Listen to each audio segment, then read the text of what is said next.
à tous, ravi de vous retrouver ce soir pour un nouveau numéro de Questions d'Actu. Le sort de 9 millions d'élèves a été finalement tranché hier au Conseil des ministres. Pas de retour à l'école avant le mois d'octobre.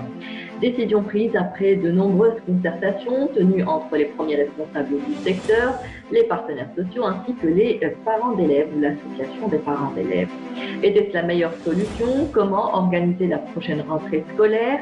Quel impact aura cet arrêt exceptionnel sur le cursus scolaire et les élèves? Et surtout, comment les aider à ne pas décrocher complètement des études, surtout pour les classes d'examen?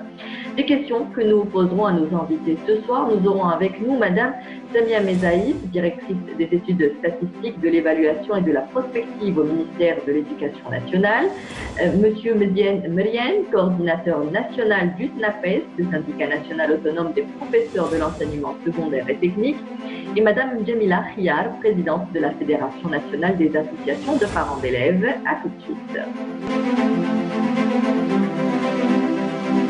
Alors, mesdames et messieurs, bonsoir. L'école est fermée depuis le 12 mars en raison de la crise sanitaire mondiale.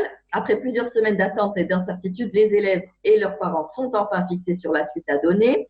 L'examen de son cycle primaire a été annulé et les épreuves d'examen du brevet d'enseignement moyen sont d'ores et déjà programmées pour la deuxième semaine du mois de septembre. Pour les épreuves du baccalauréat, elles auront lieu durant la troisième semaine de septembre.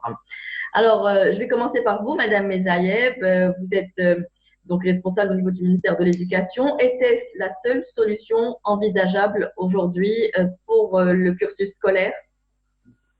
Donc bonjour à tous. En fait, comme nous le savons tous, nous sommes tributaires des données de la crise que nous vivons en cas du coronavirus. Donc en fait, toutes décisions, les décisions ont été prises en consensus donc avec les partenaires sociaux, donc l'association des parents d'élèves et les syndicats, et en même temps, comme il a été déjà dit, qu'il y a eu une commission interministérielle entre les trois secteurs, le ministère de l'Éducation nationale, le ministère de l'enseignement et de la recherche, l'enseignement supérieur et la recherche scientifique, et la formation et l'enseignement professionnel. Donc, en fait, toutes les possibilités ont été étudiées et ce qui a été pris en compte surtout, c'est l'intérêt de l'élève. En premier lieu, c'était donc comment préserver la santé de l'élève et son intérêt sur le plan de la scolarité. Donc, d'où ont découlé toutes les dispositions qui ont été prises dans ce cadre-là. Monsieur Merien, vous qui êtes coordinateur du syndicat autonome, le SNAPES, est-ce qu'il y a eu réellement donc consensus autour de toutes ces questions? Vous qui avez mené donc des concertations avec la tutelle depuis plusieurs jours, maintenant plusieurs semaines, pour essayer de trouver une solution adéquate, c'était une de vos propositions d'annoncer la fin de l'année scolaire? Devant la situation actuelle de pandémie et qui est très dangereuse avec une propagation très rapide, et aussi, il faut le signaler, dans l'impossibilité d'ouvrir les réfectoires s'il y a reprise et d'assurer aussi le transport et de respecter les consignes sanitaires de sécurité. Donc, la seule solution qui était devant nous, effectivement, c'est de demander à déclarer la fin de l'année scolaire. Je mesure les mots parce qu'il y a ce qui parle d'année blanche. On ne peut pas parler d'année blanche à partir du moment où plus de 75% des programmes sont réalisés. Donc, on a demandé, avec concertation aussi, avec les syndicats qui composent l'intersyndicale de l'éducation, de reporter le bac en septembre et de calculer la moyenne du premier trimestre et du deuxième trimestre comme passage pour toutes les classes, et ce qu'on avait demandé, y compris le BEM et la sixième. Maintenant, la décision prise pour le BEM, il y a du positif. Pourquoi le positif? Les élèves au lycée avec une moyenne 10 au... Oui, on a perdu Monsieur Merien. Oui? Oui. Alors, Madame Khiyar, on va essayer de reprendre Monsieur Merien si sa connexion le permet. Était-ce un soulagement aujourd'hui pour les parents d'élèves, cette annonce de fin de cursus scolaire, ou est-ce qu'au contraire, ça les inquiète sur leur avenir, leur devenir, et sur un décrochage peut-être de la scolarité des cours, surtout pour les classes d'examen? Oui, je vous remercie. Bonsoir tout le monde. Ramadan Mubarak. Eh bien, écoutez, nous-mêmes, donc, nous avons fait partie des organisations dans le cadre des concertations avec Monsieur le ministre de l'Éducation nationale. Nous, en tant que Fédération nationale des associations parents d'élèves, nous avons donc fait des propositions. Nous pouvons considérer, nous pouvons dire que nous avons été très contents et ravis d'avoir que plus de 99% de nos propositions ont été réalisées. Néanmoins, il restait quand même une proposition pour laquelle nous sommes un peu chagrinés parce qu'il s'agit, écoutez, nous avons demandé l'annulation de l'examen de la cinquième année. De la cinquième année, ça a été accepté. Nous avons demandé l'annulation également de l'examen du BEM parce qu'on a considéré que de toute façon, c'est une année exceptionnelle par rapport à ce Covid-19. Et nous avons demandé que l'examen du BEM soit également dispensé. Pourquoi? Plutôt annulé. Pourquoi? Parce que on considère que l'élève qui obtient son BEM, s'il n'a pas la moyenne, il n'accède pas au lycée. Donc, on s'est dit pour cette année, exceptionnellement, on peut ne pas tenir compte et faire bénéficier les enfants de la quatrième année du moyen aux mêmes conditions que celles du primaire et de la première et deuxième année du lycée, et même de la première, deuxième et troisième année de CEM. C'est-à-dire que c'est l'annulation de l'examen exceptionnellement, parce que les enfants, d'abord, on a considéré qu'ils sont d'abord stressés, psychologiquement, ils sont très. Il y a un aspect psychologique à prendre en compte, oui. Oui, il y a l'aspect psychologique. Là, on a demandé lors de notre rencontre avec Monsieur le ministre, c'était de mettre en place un accompagnement. Voilà, alors Madame Ezaïb, justement, Monsieur Mrienne, donc les syndicats, l'association des parents d'élèves demandent à ce qu'il n'y ait pas, on fait cette proposition, même une commission chargée d'éducation au niveau du Sénat a fait cette proposition d'annuler le brevet, mais vous avez décidé de le maintenir quand même. Pourquoi? Était-ce une nécessité? En fait, il faut savoir que le brevet est un diplôme qui sanctionne la fin de l'enseignement fondamental qui est obligatoire. Donc, nous avons… Non, Madame Ezaï, l'enseignement obligatoire, l'enseignement jusqu'à la 16e année, c'est tout à fait normal. C'est-à-dire que c'est psychologiquement, quand un enfant, il passe des examens au mois de septembre, après un arrêt de près de 5 mois, si ce n'est plus, après lui demander de reprendre et de faire un examen, il est petit, il est jeune. Donc, c'est à nous, les adultes, c'est aux responsables de veiller que psychologiquement, cet enfant doit être accompagné. Madame Prial.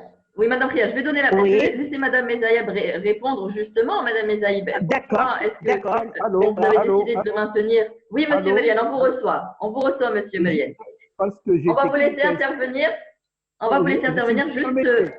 Oui. Pour terminer, parce que j'ai été coupé, hélas, les aléas de l'Internet. Oui. Donc, le fait que l'élève soit dans un vide pédagogique depuis le 12 mars jusqu'à mois de septembre, donc c'est un handicap. L'enfant, l'adolescent, il peut décrocher. C'est pas comme un adulte. Et c'est pour cela que j'ai commencé par dire, puisque la décision est prise, une commission doit être installée pour réfléchir comment maintenir l'enfant dans le bain pédagogique jusqu'au mois de septembre, avec des cours, c'est des révisions à travers la télévision et de sensibiliser psychologiquement par des… Oui, alors je vous laisse répondre, Madame Mezaïb. Aujourd'hui, les syndicats, l'association des parents d'élèves, qui sont inquiets. Il y a une anxiété aussi vis-à-vis de leurs enfants. Voilà, alors comment gérer tout cela? Comment permettre à l'élève de ne pas décrocher complètement de la scolarité? Oui, je comprends tout à fait donc l'inquiétude des parents. Donc, je disais que en fait, le brevet d'enseignement moyen donc est un diplôme qui sanctionne la fin de l'enseignement fondamental qui est obligatoire Et donc, pour le moment, avec les données, c'est-à-dire sanitaires, donc, il a été décidé donc de le reporter à la deuxième semaine du mois de septembre. Il faut aussi se dire que, comment dirais-je, que l'accès vers l'enseignement secondaire par rapport à l'accès d'un niveau à un autre n'est pas, ne sont pas, c'est-à-dire régis par les mêmes conditions. Donc, qu'est-ce qui a été décidé? Donc, c'est le report de cet examen en septembre, avec, bien sûr, l'ouverture des établissements avant pour pouvoir, pour des révisions, pour la prise en charge psychologique, etc.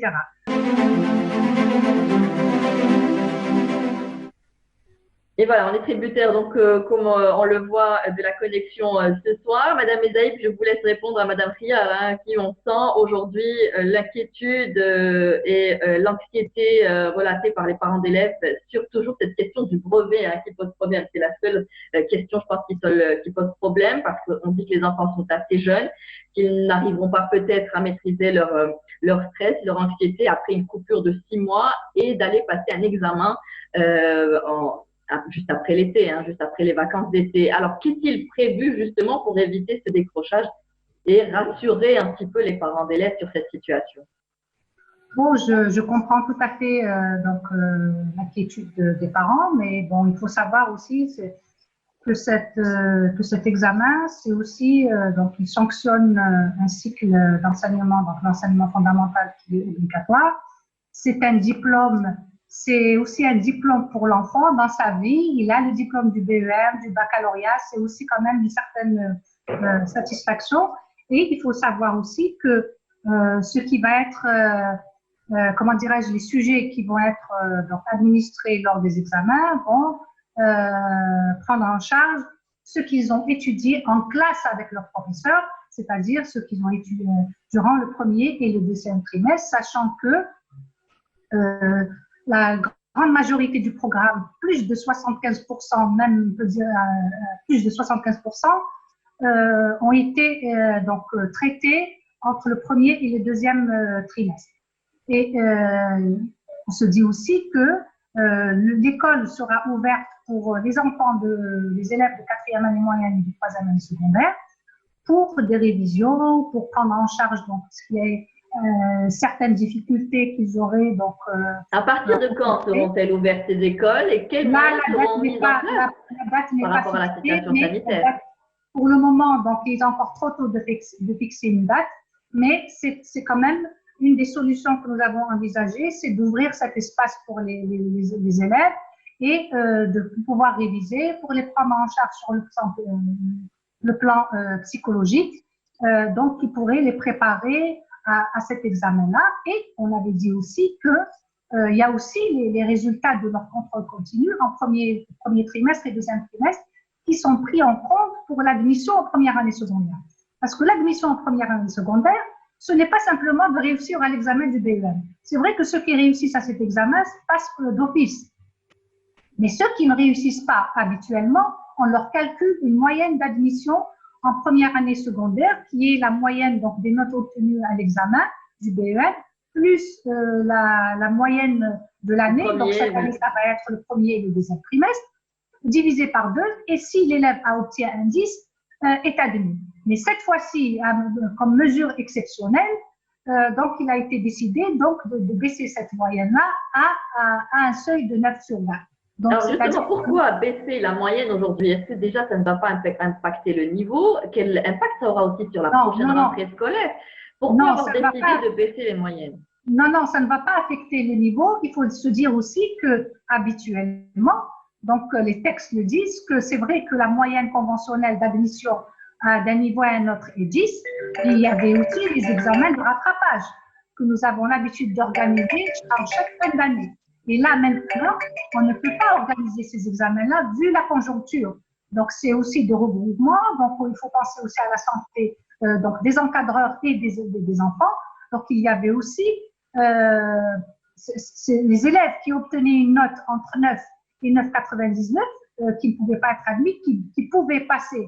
Donc, on leur avait permetté de de passer des examens de rattrapage en fin d'année pour pouvoir se rattraper et être admis en classe supérieure. Donc, on ne pourra pas organiser ces examens-là, donc on pourrait penser à baisser la moyenne de passage. La moyenne, d'autant plus qu'il faut se dire aussi que ces enfants ont étudié au premier et deuxième trimestre et beaucoup espéraient aussi au troisième trimestre relever le niveau. Donc, alors, il faudrait bien trouver une solution directe pour ces enfants-là. Alors, Monsieur Melienne, justement, que pensez-vous de toutes ces mesures aujourd'hui? On ne peut pas satisfaire tout le monde. Il y a des élèves qui, comme le disait Madame Mezaïd, qui espéraient relever un peu leur moyenne avec le troisième trimestre. Le BM pourrait être une chance pour sauver leur année. Pour les autres, c'est plus compliqué. Hein. Pour ceux qui ont bien travaillé pour le premier et deuxième trimestre, se retrouvent obligés de passer quand même le brevet. Le problème, comme je viens d'entendre de Mme Mezaïr, ce n'est pas le problème de sujet. Le problème du sujet, il va comporter le deuxième trimestre un examen et non pas un concours. Le problème, il est beaucoup plus d'ordre pédagogique et psychologique. Comment combler le vide entre le 12 mars et septembre? Et c'est pour cela que j'ai demandé une commission de réflexion des responsables, des spécialistes des sciences de l'éducation, comment pourront-ils aider nos enfants à surmonter cet handicap jusqu'à septembre. Maintenant, en ouvrant les écoles, moi je profite aussi pour dire, au sud, le mois d'août, c'est du 60 degrés, c'est du 55 degrés. Donc, il faut adapter un horaire adéquat au sud. On peut commencer au nord à 10 h du matin, 9 h du matin. Il faudra ouvrir les écoles au sud si on les ouvre aux environs de 5 h du matin, 6 h du matin, si on veut venir à l'aide à nos enfants. Maintenant, pour l'examen en lui-même, ce qu'on avait proposé, on avait proposé 9, vu qu'il n'y aura pas d'examen. Mais maintenant qu'il y a un examen, moi je ne vois pas pourquoi racheter un 9. On aurait dû laisser à 10 et dans ce cas-là, il faudra penser aussi au baccalauréat. Dans le temps, on rachetait aussi nos enfants lorsqu'ils ont au bac entre 9,5 et 9,99.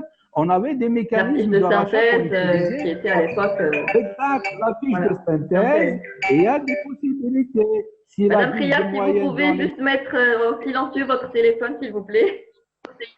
Oui, tout à fait, pardon. Oui, monsieur Melienne. S'il a 10 dans la moyenne des matières essentielles, il est admis, par exemple, je vous cite un des mécanismes.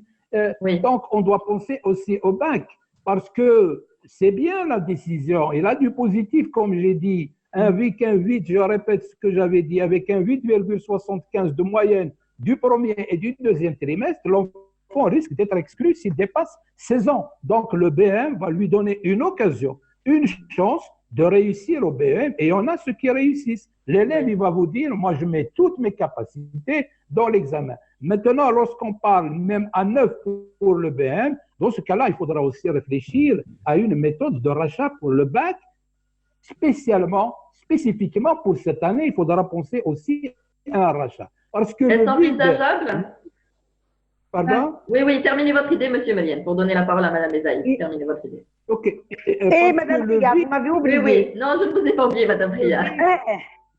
Le vide, l'enfant, l'adolescent peut décrocher. Et c'est pour cela que j'insiste. Il faudra qu'une commission de réflexion sur cette thématique soit établie et vienne en aide à nos enfants. Merci. Oui, Madame Priap, je vous donne la parole. Je vous laisserai répondre au syndicat et à l'association des parents d'élèves, Madame Mezaïd. Vous êtes certainement d'accord avec ce que vient d'annoncer Monsieur Melienne. Aujourd'hui, il faudrait peut-être donner plus de chance aussi aux élèves du baccalauréat et penser peut-être à aller vers ce rachat ou cette fiche de synthèse qui était admise à l'époque. On verra ce qu'en pense la tutelle tout à l'heure. Ce que je voulais dire, en fait, pour le BEM, le 10 est maintenu. C'est-à-dire ça, c'est comment dirais-je, il n'y a pas de discussion là-dessus. L'examen lui-même. Parce qu'il faudra dissocier entre l'examen et l'admission en première année secondaire. L'examen, c'est clair. Donc, on a un 10 pour décrocher le diplôme du baccalauréat. Et bien sûr, ces élèves-là passent automatiquement. Maintenant, le reste, parce qu'en fait, la procédure d'admission en première année secondaire, comme je le dis, ce n'est pas simplement de réussir à l'examen. Les autres qui n'ont pas réussi à l'examen, on a l'habitude de leur calculer une moyenne d'admission Oui. qui est la moyenne des deux. Donc, c'est à ce niveau-là qu'il va y avoir une baisse de niveau, plutôt de la moyenne, non pas au niveau de la moyenne de l'examen. C'est-à-dire le brevet, oui, l'examen, il reste tel qu'il est. C'est aussi, comme a dit M. Merienne, c'est aussi une occasion pour les élèves de pouvoir se rattraper d'ici là. Maintenant, c'est vrai qu'il va falloir voir dans quelle mesure on pourrait aider sur le plan pédagogique ces élèves pour mieux les préparer à cet examen-là. Bien sûr que nous travaillons encore, nous allons continuer à travailler pour pouvoir voir dans quelles conditions, comment préparer ces enfants à l'examen. Madame Riyad, je ne sais pas si elle nous reçoit. Vous nous recevez, Madame Riyad? Non, je crois qu'elle ne nous reçoit pas. Oui, vous nous recevez, Madame je vous Riyad. Reçois. Très bien. Vous avez pu suivre un peu ce qui a été dit donc, sur le baccalauréat et le brevet. Qu'est-ce que vous en pensez? Vous me recevez? Oui, on vous reçoit, on vous entend. Est-ce que vous me recevez? Oui, l'image. Parce que moi, je n'ai pas l'image, je n'ai pas le retour. L'image, nous ne l'avons pas. J'ai rien du tout. D'accord. Alors, essayez de vous reconnecter, mais on a le son. Allez-y, on a l'image. Le son. Alors, bon, qu'est-ce que vous voulez que je vous dise? Madame Mezaïb a parlé tout à l'heure de la moyenne du BEM qui a été ramenée à 9, même après les examens. Pas pour l'examen, pas pour le brevet. Le brevet reste pardon. Elle parle du brevet, elle a dit, ça nous le savons, que la moyenne du BEM plus la moyenne de l'année, divisé par 2, et ça donne donc le passage. Ça, c'est tout à fait normal. Mais elle a parlé ils ont parlé de revoir à la baisse la moyenne de passage de l'examen du BEM. C'est-à-dire, si j'ai bien compris, parce que là, je viens d'avoir l'information avec vous, ça veut dire que là, l'enfant qui obtient 9 passe. Non, pas pour l'examen du BEM. Non, Madame Ezaïb, je vous laisse éclaircir tout cela. Pour l'examen du BEM, il faut avoir un 10. Non, attendez, Feriane. Oui. Feriane, je vais reprendre. Non, Feriane. Elle a parlé des examens. L'examen en lui-même, c'est 10. Oui. Mais après, ceux qui n'ont pas obtenu leur examen, ils prennent la moyenne, et donc ils les additionnent, ils divisent par 3 et ils baissent la moyenne à 9. La moyenne, je parle du BEM, je parle du BEM.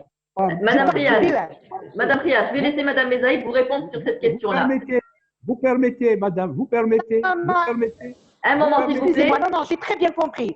Je laisse juste Madame Mezaïb, si vous le permettez, éclaircir la moyenne de passage. Madame Mezaïb, à vous la parole. Merci. Alors, pour le passage en première année secondaire, par mesure exceptionnelle, donc, on avait dit que la réussite à l'examen du brevet d'enseignement moyen, donc il faut obtenir un 10 à l'examen. Donc, ces élèves-là, automatiquement, sont admis en première année secondaire, comme d'habitude. Il n'y a pas de changement. Et habituellement, on leur calcule, pour le reste, ceux qui n'obtiennent pas le brevet, on leur calcule une moyenne d'admission qui est la somme des notes obtenues à l'examen plus la moyenne annuelle. Mais cette année, comme il n'y a pas de troisième trimestre, donc ça va être la moyenne du premier et du deuxième. On divise par 2 et c'est là qu'il va y avoir une baisse on divise par 2 et non pas par 3. On divise par 2 et c'est là qu'il va y avoir une baisse. Parce que d'habitude, on les fait passer à 10. D'habitude, on divise par 3. C'est ça. Non, ça fait maintenant quelques années, on divise par 2. Avant, il y a très très longtemps, on divisait par 3. Madame Riyad, vous avez bien compris maintenant qu'aujourd'hui, la moyenne du BEM devait être maintenue à 10. Oui. Tout à fait. J'ai très bien compris. C'est-à-dire que, comme il l'a si bien dit M. Merienne, nous avons demandé est-ce que la moyenne soit baissée à 9 pour l'ensemble des élèves, y compris les élèves de la 4e année moyenne. Parce que pour nous, on considérait que l'examen était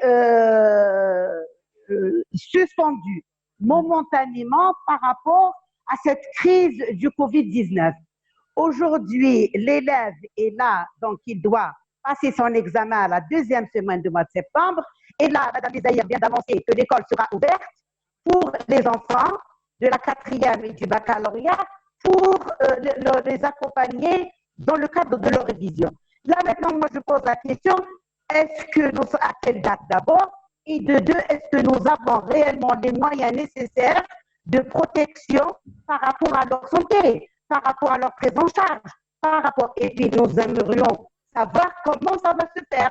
Parce que je viens de l'apprendre avec vous, hein, parce que même mon ministre, quand il a fait cette déclaration, on n'a pas parlé de la réouverture d'école. On a considéré pour nous que l'école était terminée. C'était quand on a rencontré M. le ministre, nous avons dit que l'année scolaire était clôturée. Si elle est clôturée, ça veut dire quoi? Ça veut dire qu'il n'y a plus d'école. Alors là, je pense Madame Isaïb, oui, je pense que pour la situation, pour les dates comme l'avait annoncé Madame Ezaïb, tout dépendra de l'évolution de la situation sanitaire. Exactement. On n'avait pas dit qu'on allait ouvrir les écoles tout de suite, maintenant. Donc, on avait dit c'était envisageable. Exactement. Mais on ne peut pas déterminer la date. Tout dépendra des données sanitaires que nous allons avoir. Donc, c'est une des propositions. C'est-à-dire qu'on ne laisserait pas les enfants aller d'emblée comme ça vers l'examen. Donc, pour éviter ce décrochage qui effraie les parents. Voilà, donc quand est-ce que l'école serait ouverte à la rentrée, on ne l'a pas encore fixé pour le moment. Tout dépendra donc des conditions sanitaires. C'est sûr qu'il faudra falloir, Inch'Allah, d'ici là, Madame Ezaïb. Oui, Madame Riyad. Madame Ezaïb, moi je ne parle pas scolaire. La rentrée scolaire, c'est clair. C'est clair, même que notre proposition en tant que Fédération nationale des associations parents d'élèves, nous avons proposé le mois d'octobre. Non, on parle du mois d'août, hein. On parle du mois d'août, Madame Riyad. Réouverture. Voilà. Donc, la réouverture durant les vacances. Donc, oui. Ça suppose que les enseignants vont travailler, ça suppose que les enfants vont aller à l'école, ça suppose que les parents vont affronter, parce que quand l'enfant rentre à la maison, on dit que les jeunes ils sont porteurs, mais c'est des porteurs sains. En revenant à la maison, ils peuvent contaminer leur famille. C'est-à-dire que là aussi, il faut parler de toutes les dispositions nécessaires qui seront mises en place à l'effet de rassurer la famille et de rassurer les élèves.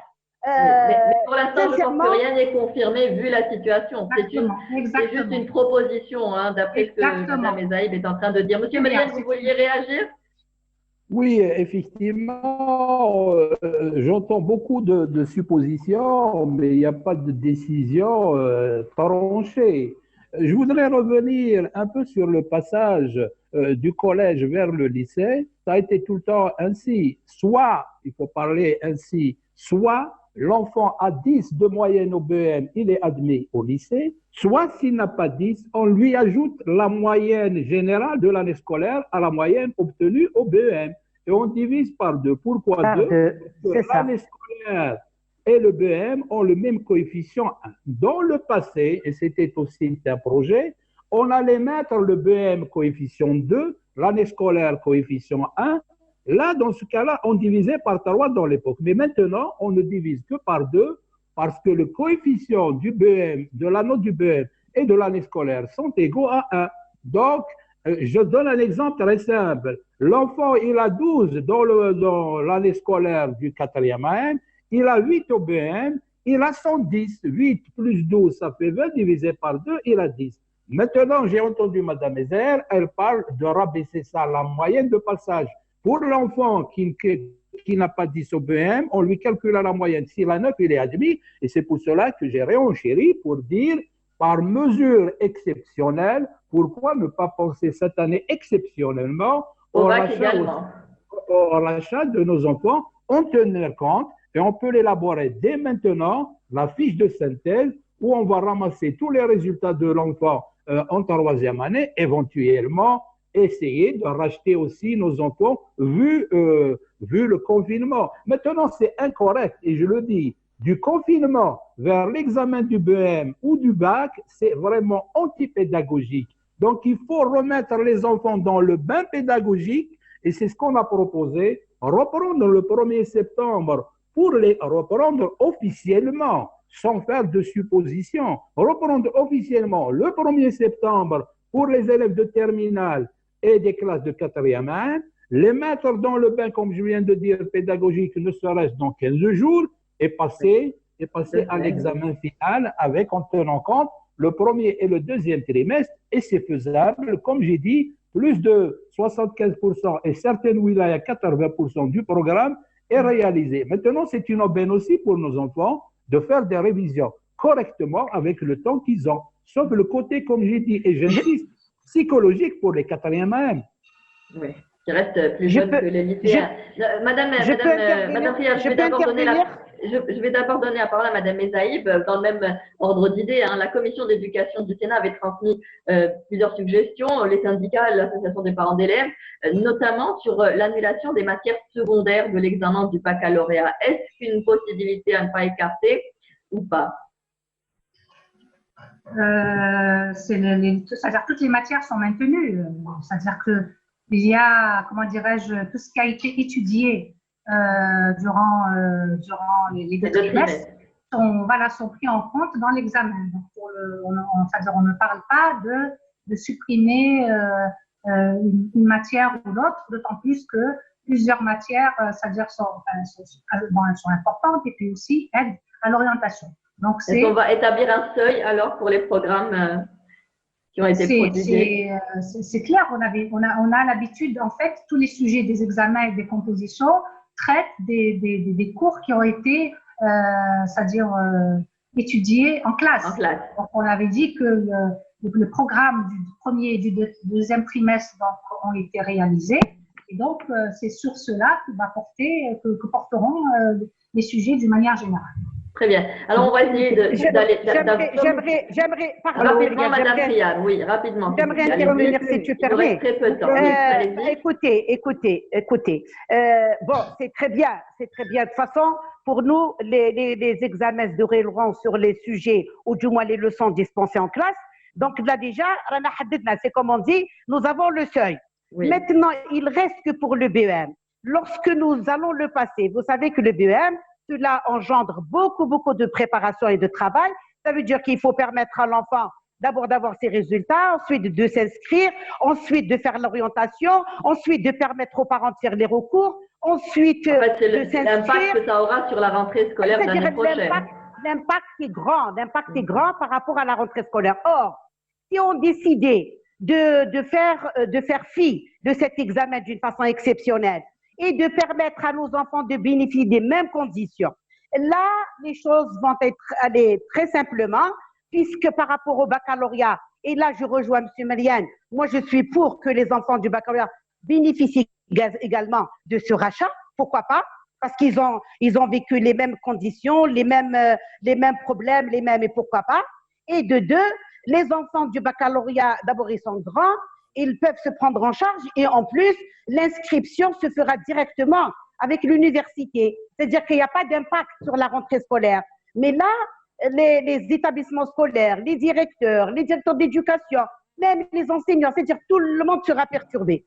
Parce que quand même, il faut permettre aussi à l'élève de faire ses recours, aux parents de faire leurs recours. Alors, Madame Priya, on va essayer d'avancer quand même parce qu'il nous reste très peu de temps. On a compris que la question du brevet aujourd'hui n'est pas finalement complètement tranchée. Oui, monsieur, très rapidement, s'il vous plaît, allez-y. Rapide. Oui. Vous avez parlé de la proposition de suppression des matières secondaires. Oui. Ce sera une erreur très grave. Pourquoi? Notre bac, il est ainsi fait. Tous les élèves composent dans toutes les matières. Pourquoi? Absolument.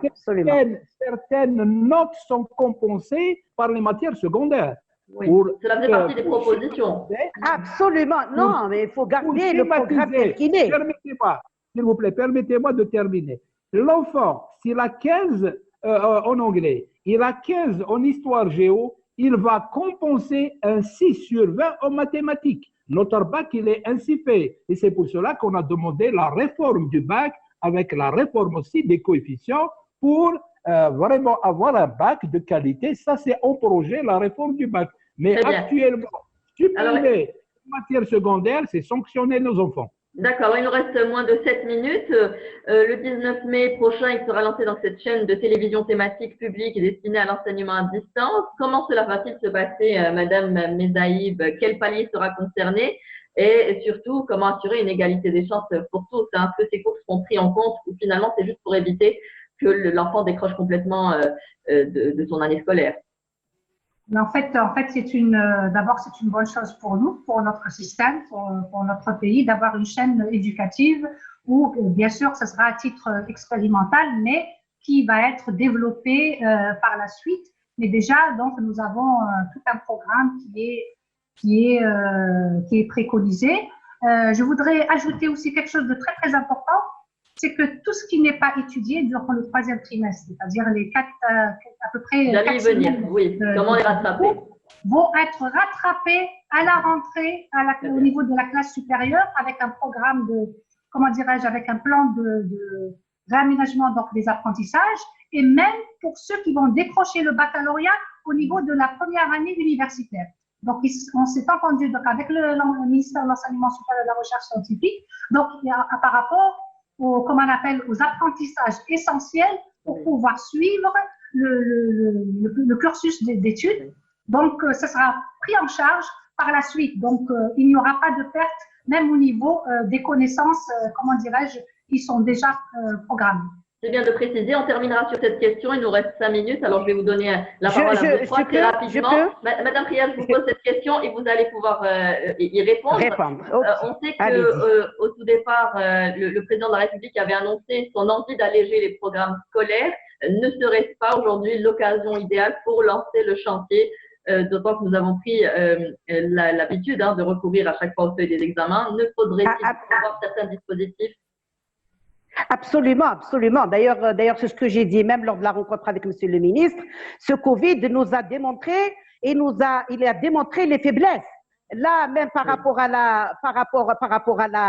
la télévision, à la chaîne de télévision, ça a été dans les demandes de la Fédération nationale. Nous avons demandé qu'il faut absolument avoir cette télévision spécialisée parce que nous avons constaté et nous remercions tous les intervenants et les enseignants parce qu'ils ont donné le meilleur d'eux-mêmes. Ils ont tout fait pour accompagner les élèves, mais nous avons quand même constaté qu'il y avait un manque de formation technique de transmission à distance. Et là, nous avons demandé à Monsieur le ministre de faire en sorte que pour les années à venir, d'abord d'avoir un personnel formé un personnel spécialisé avec une chaîne de télévision qui sera sous tutelle du ministère de l'Éducation nationale. Et là, ça permettrait, dans le cas où il y a un problème, on aura l'occasion de faire ces cours à distance. Maintenant, très rapidement, s'il vous plaît, Madame Prière, pour donner la parole. Très rapidement. Maintenant, nous avons dit que la rentrée scolaire devait se dérouler le 1er octobre. Pourquoi? Parce que nous avons constaté que là, le baccalauréat, etc., se déroule, il n'y a pas de problème. Avec la rentrée scolaire le mois d'octobre parce que les enfants vont s'inscrire à l'université et nous avons demandé également la suppression des vacances d'automne et l'allègement des vacances d'hiver et de printemps. Avec ces 25 jours, on peut rattraper les cours du 3e trimestre de l'année 2019-2020 sans pour autant faire venir les enfants à l'école et prendre toutes les années, se mettre en difficulté par rapport à la santé de l'enfant. Alors, vous avez 1 minute chacun pour terminer. Il nous reste moins de 3 minutes. Monsieur Merienne, je vous laisse le mot de fin à Madame Mezaïb. Monsieur Merienne. Oui, écoutez, avant le mot de fin, vous avez fait un tour d'horizon. Oui, mais je parlais de ce programme d'allègement. Est-ce qu'il ne faudrait peut-être pas envisager le chantier vu la situation actuelle, le président de la République en avait parlé lui-même. Tout à fait. Il faudra penser à des stratégies d'enseignement. Il faudra mettre les moyens didactiques. Il faudra aussi passer à une véritable évaluation du travail de l'enfant. Pour la télévision, moi, je suggère à ce qu'ils envoient des cours en PDF que va télécharger l'enfant avant qu'il suive. Et ça doit être des cours de révision et non pas comme ça a été fait, des cours d'avancement dans le programme parce que l'avancement et le rattrapage, il va se faire en septembre et c'est faisable parce qu'on n'a pas perdu beaucoup de cours dans le 3e trimestre. Très bien. Merci, Monsieur Mezienne. Madame Mezaïb, en 1 minute, s'il vous plaît, donc sur cette question, la télévision thématique, faudra-t-il entamer par des révisions et sur l'allègement des programmes? Oui, bon, par rapport à l'allègement des programmes, là, c'est déjà inscrit dans le plan d'action du ministère de l'Éducation nationale qui s'inscrit dans le plan du gouvernement. Donc, il y a donc les questions donc, de revoir donc, pas mal de choses au niveau des programmes, etc. Donc, ça, c'est un chantier donc, qui va être ouvert. Et bien sûr, nous ferons de sorte que cette chaîne de télévision, ça, comment dirais-je, donc elle va être lancée à titre de… C'est une expérimentation pour nous, donc une expérience. Donc, toutes les propositions sont les bienvenues. Donc, il y a eu des enseignants donc, qui ont produit encore beaucoup de choses et bien sûr qui est appelé à être amélioré dans le futur. Et je souhaite bien sûr que d'ici septembre, on serait dans de meilleures conditions pour pouvoir organiser nos examens et je souhaite la réussite à tous nos enfants. Merci à vous trois d'avoir participé à cette émission dans ces conditions-là. Et on rappellera que toutes ces mesures dépendront bien sûr de l'évolution de la crise sanitaire dans le pays, que rien n'est complètement figé. Pour l'instant, les 2 examens sont maintenus. On verra l'évolution les semaines à venir. Merci d'avoir participé à cette émission. Je vous souhaite à tous de terminer ou de passer une très bonne fin de soirée sur Canal Algérie. Au revoir.